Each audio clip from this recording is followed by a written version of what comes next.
ልጄ ነው ብዬ ለ14 ዓመት ያሳደግኩት ልጅ እናት ልጄን ስጪኝ ብላ መጣች ትላለች ባለታሪካችን የዛሬዋ። ካገባሁት ከ2 ዓመት በኋላ አረገዝኩ። ሁሌም ቤተሰቤና ራሴን ስጠብቀው የነበረው ነገር በመሆኑ ከሚገባው በላይ ደስተኛ ነበርን። እንደጸነስኩና ወንድ ልጅ እንደተሸከምኩ ሳውቅ ህልሜ ተሳካ ነበር የመሰለኝ። አባቱም በጣም ደስተኛ ነበር። ህይወታችን ድጋሚ በልጅ የተባረከና የተስተካከለ መሰለን። 9 ወር ሙሉ ያለመታከት ነበር ለልጄ ክፍል ልብሶችን ስናዘጋጅ የነበረው። ባለቤቴም አማረኝ ያልኩትን ሁሉ ያለመታከት ያደርግልኛል። ብቻ ምን አለፋችሁ ከምታስቡት በላይ ብርቅ ነበር የሆነብኝ። መሬት ሁላ አይንካኝ ብዬ ነበር። ልጄ ተወለደ፣ ማሳደግ ጀመርን። ሁለተኛ ልጅ ግን አልታደልኩም። የመጀመሪያው ልጄን ግን ምንም ሳናጎልበት በሙሉ ፍቅር ነበር ያሳደግነው። አባቱን ቁርጥ ነው የሚመስለው። ጸባዩ ትንሽ ከኔ ጋር ይመሳሰላል። ያው ከኔ ጋር ስለሚውል ማለት ነው። ልጄ 14 ዓመት ሲሆነው ግን ህይወቴ ላይ ትልቅ ዱብዳ ተፈጸመ። የልጁ እናት እኔ ነኝ። ልጄን ስጪኝ የምትል ሴት መጣች። እብድ መስላኝ ነበር፣ ግን ደግሞ አይደለችም። እንደዛም አትመስልም። ከፈለኩ በስርዓት ፍርድ ቤት ጠበቃ ቀጥራ እንድትከራከረኝ እንደምትችልና ዲኤንኤ መመርመር እንደሚቻል ነገረችኝ። ዓለም ነበር የዞረብኝ። ይሄ እንዴት ሊሆን ይችላል? ባለቤቴ ሲመጣ እንደማወራበትና እስከዛ ግን እንድትጠብቅ ነገርኳት። መጀመሪያ ላይ እንዴት ልጄ እንዳልኩት አትጠይቂኝም አለችኝ ተገርማ። እውነትም እሱን ነው መጠየቅ ያለብኝ። ስወልድ ያስታቀፉኝ ልጄ ነው ብዬ ቤት ያስገባሁትን ልጄ ስትል የመጀመሪያው ጥያቄ መሆን ያለበት እንዴት ነበረ? ተረጋግቼ እሺ እንዴት ልጄ እያልሽው ነው አልኳት። ያን ጊዜ እውነታውን መናገር ጀመረች። ትዝ ይልሻል ያኔ አሞሽ አምጠሽ በኦፕራሲዮን እንጂ በሙጥ መውለድ አትችይም፣ ለአንቺ ከባድ ነው ብለው ሰርጀሪ ልትሰሪ ሆስፒታል ገብተሽ ነበር። ከዛ በኋላ ለመንቃት 2 ቀን ነበር የፈጀብሽ። ያን ጊዜ ልጅሽ ከሆድሽ ሲወጣ ፕላሴንታ ዲታች ስላጋጠመው የልጅሽ ኦክስጅን መቀበል ሲያቅተው ከሐኪሞቹ ቁጥጥር ስር ውጭ በመሆኑ ሞተ ብላኝ ልጄ ነው ብዬ እያሳደግኩት ያለሁት ልጅ መሞቱን አረዳችኝ። ታውቃላችሁ በዚህ ሰዓት ያበድኩ ወይም ደግሞ ትልቅ ቅዠት ውስጥ ላይ እንዳለሁ ነበር የተሰማኝ። እንደዛ በሆነ ደንዝዤ ነበር። ከዛም ጠየኳት፣ እንዴት ታዲያ ስሙን ባልጠቅሰው ይሻላል፣ ብቻ አሁን ላይ የ14 ዓመት ልጄን አቀፍኩት አልኳት። ባለቤትሽ ከኔ ጋር ግንኙነት ነበረው እና የልጁ መሞት አንቺ ከኮማ ውስጥ ሳትወጪ ሰማ። በዚህ ጊዜ እኔም በሰዓታት ውስጥ እንዳጋጣሚ ወለድኩ። ከኔ ተደወለለት። ይህን ጊዜ ይህ ሰይጣናዊ ሀሳቡ መጣለት እና አንቺ እንዳትጎጂ እኔም ልጅ ማሳደግ እንደማይጠበቅብኝ እና አሜሪካ ፕሮሰስ ጨርሶ እንደሚልከኝ አሳምኖኝ ለሆስፒታሉ ሰውዬ ትልቅ ገንዘብ ከፍሎ እኔንም ፕሮሰስ ጀመረልኝ። አንቺንም የኔ ልጅ አሳቀፈሽ ብላኝ ስትጨርስ እኔ በሰመመን ነበር እየሰማኋት የነበርኩት። መሬት ላይ ፌንት ሰራው መሰለኝ። ብቻ ስነቃ ሆስፒታል ውስጥ ነበርኩ። ባለቤቴ አብሮኝ ነበር። እያለቀሰ ነገር ነበር መሰለኝ። ልጄም ያው ልጄ ልበለው እንጂ እሱም አብሮኝ ቁጭ ብሏል። ብቻ ግራ ገባኝ። እንዴት እንደመጣሁ ጠየኳቸው። ከስራ ቦታ ተጠርቼ ነው። ማን እንዳመጣሽ የማውቀው ነገር የለም፣ ግን አምቡላንስ ነው የወሰደሽ አለኝ። ከዛ ሁሉ ነገር ትዝ ያለኝ ያቺ ሴት ስሟን ሁላ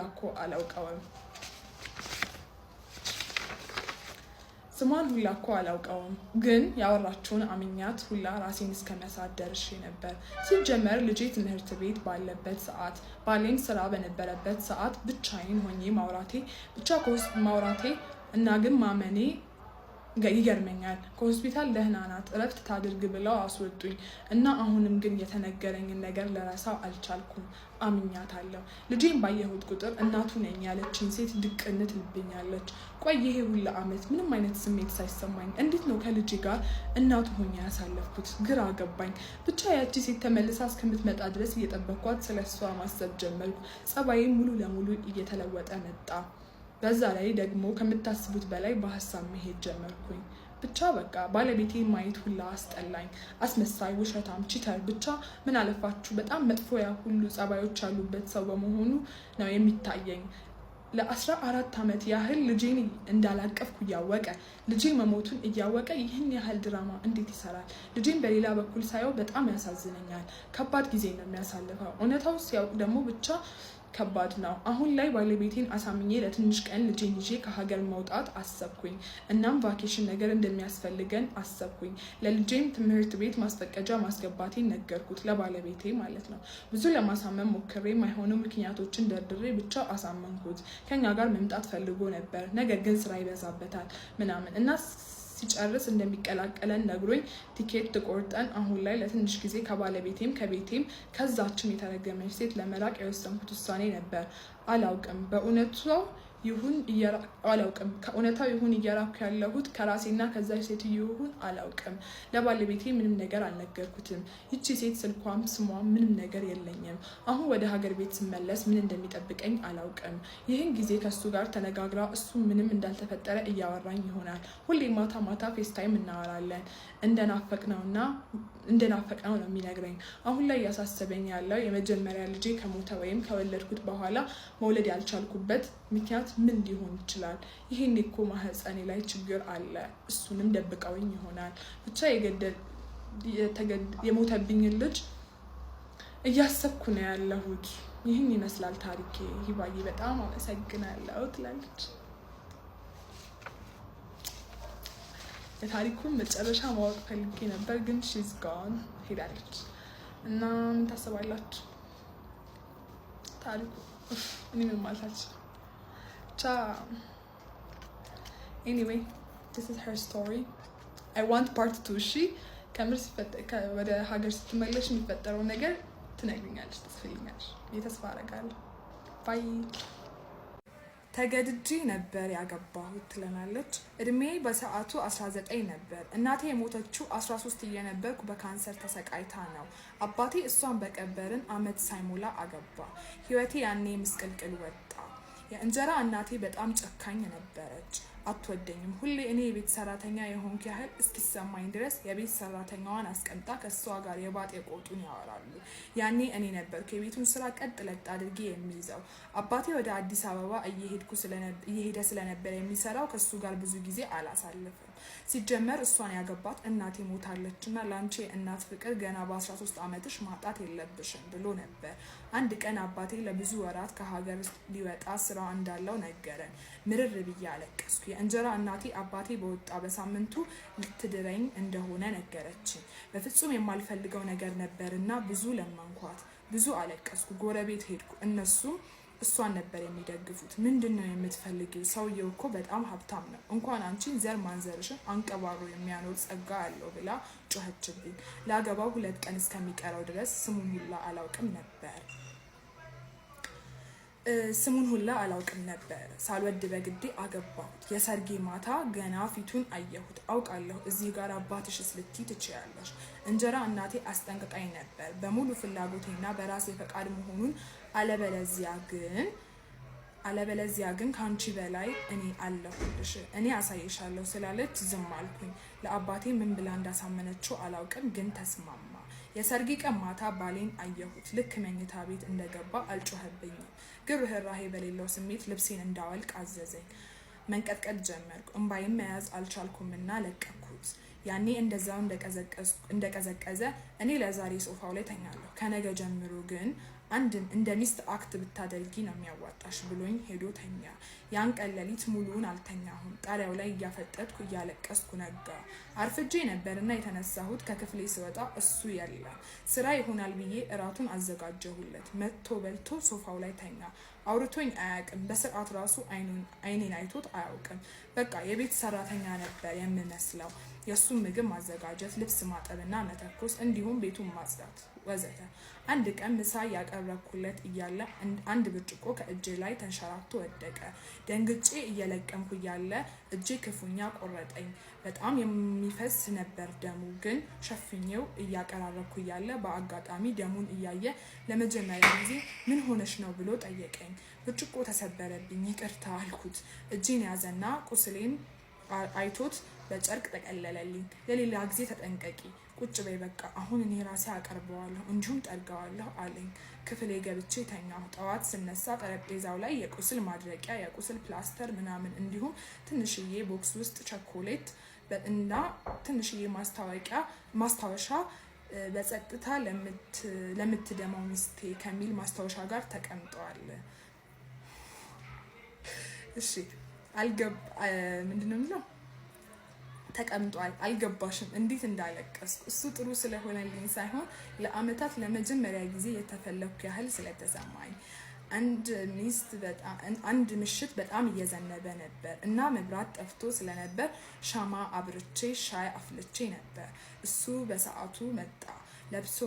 በለበሰው ልብስ በስብሶና ድክም ብሎት ነበር። ላዩ ላይ ጋቢ ደረብኩለት፣ ሻይም ሰጠሁት። ማድረግ እኮ አይጠበቅብሽም ነበር እኮ አለኝ። አይ ማድረግ ስለፈለግኩኝ ነው አልኩት። ለረጅም ጊዜ አፈጠጠብኝ። ከዛም መናገር ጀመረ። እናቴ ልክ እንዳንቺ ነበረች፣ ዝምተኛ፣ ሁሌም ትፈራለች። አባቴ ባገባ በወጣ ቁጥር ይደበድባት ነበር። እኔም ከጠረጴዛው ስር ተደብቄ ለቅሶዋን አዳምጥ ነበር። የሞተችው ገና በልጅነቴ ስለነበረ ያደግኩት ከአጎቴ ጋር ነው እና ያሳደገኝም ምንም ስሜት እንዳይኖረኝ አድርጎ ስለሆነ እንዴት አድርጌ ጥሩ ሰው መሆን እንዳለብኝ ሁላ አላውቅም አንዳንዴ እኮ አለኝ። አይኖቼ በእንባ ተሞሉ። አይ መጥፎ ሰው አይደለህም አልኩት። ፊቱን አዞረ። በጣም ዝምተኛ ሴት ማግባት ሁሉንም ነገር ቀላል የሚያደርገው መስሎኝ ነበር፣ ግን ልክ አይደለሁም። አንቺ እየፈራሽ መኖር አይገባሽም አለኝ። ከኔ ጋር ቁርስ መብላት ጀመረ። ከኔ ጋር እንዴት እንደነበረ ቀኔ መጠየቅ ጀመረ። መጽሐፍም መግዛት ጀመረ። ምክንያቱም አንድ ቀን መጽሐፍ ማንበብ እንደምወድ፣ አንድ ቀን መጽሐፍ እንደምፈልግ ነግሬው ነበር። ግን ጊዜ ስለሌለኝ አላነብም ብዬው ነበረ። ሳይጠይቀኝ ነክቶኝ አያውቅም። ሳያንኳኳ መኝታ ቤቴ ገብቶም አያውቅም። አሁንም ሶፋው ላይ ነው የሚተኛ። አንድ ቀን ግን እዚህ ጋር መቀመጥ እችላለሁ አለኝ። አጠገቤ መጥቶ ራሴን ነቀነኩለት። ከአልጋዬ ጫፍ ተቀመጠ። አሁንም ትፈሪልኛለሽ እንዴ አለኝ። አይ ብዙም አይደለም። እኔ እየፈራሁ አይ ብዙም አይደለም፣ ብዙም እንደ ድሮ አይደለም አልኩት። ሳቀና ይሄ መጀመሪያው ነው ብሎኝ ሄደ። 2 ወራት አለፉ። አንድ ቀን ሁሉንም ነገር ነገርኩት። ስለ እንጀራ እናቴ፣ ስለ አባቴ፣ እንዴት ማግባት እንደፈራሁ እንደነበር፣ እንዴት ስለምናት እንደነበር፣ እንዴት አባቴን እንዳሳመነችው፣ እንዴት ድምፄንና ነፃነቴን እንዳጣው፣ እንዴት አይነት ምሽት ሳሳልፍ እንደነበር ሁሉንም ነገርኩት። ሳያቋርጥ አዳመጠኝ። ድምፅሽን እኮ አላጣሽም፣ ተሰርቀሽ ነው። አብሬሽ ፈልግልሻለሁ፣ እንዲሁም በመፈለግ አግዝሻለሁ አለኝ። አየሩ በጣም ይቀዘቅዝ ነበር እና ይበርድ ነበር። በኃይለኛው ብርድ መታኝ መሰለኝ። ሳስል ነበር ያደርኩት። ትኩሳቴም በጣም ኃይለኛ ነበረ። አብሮኝ ሌሊቱን ሙሉ ቁጭ ብሎ አደረ። የሆነ ሰዓት ላይ እያለቀስኩ ነበር። ሜቢ ትኩሳቴ ይሆናል ወይ ደግሞ የአመታት ዝምታዬ። አጠገቤ ስለነበር አጥብቆ አቀፈኝ። ለመጀመሪያ ጊዜ ነበር ያቀፈኝ። 3 ወራት አለፉ። አንድ ቀን ክፍሌ ተቀምጬ ክፍሌ አንኳኩቶ ገባ። ልብስሽን አውልቂ አላለኝም፣ አብሬሽ ልቀመጥ ነበር ያለው። ትንሽዬ ነርቨስ ሆኖ ነበር እና በተንቀጠቀጠ ድምፅ አፈቅርሻለሁ ብሎ አንሾካሸከ። ደነገጥኩ። ድንጋጤን አይቶ ነው መሰለኝ። አይ ግን አንቺም መልሰሽ እስካልወደድሽኝ ድረስ በፍጹም አልነካሽም አለኝ። አፈጠጥኩበት። በፍጥነት ፍርሃቴ፣ ድንጋጤ፣ እፍረቴ ለቀቀኝ።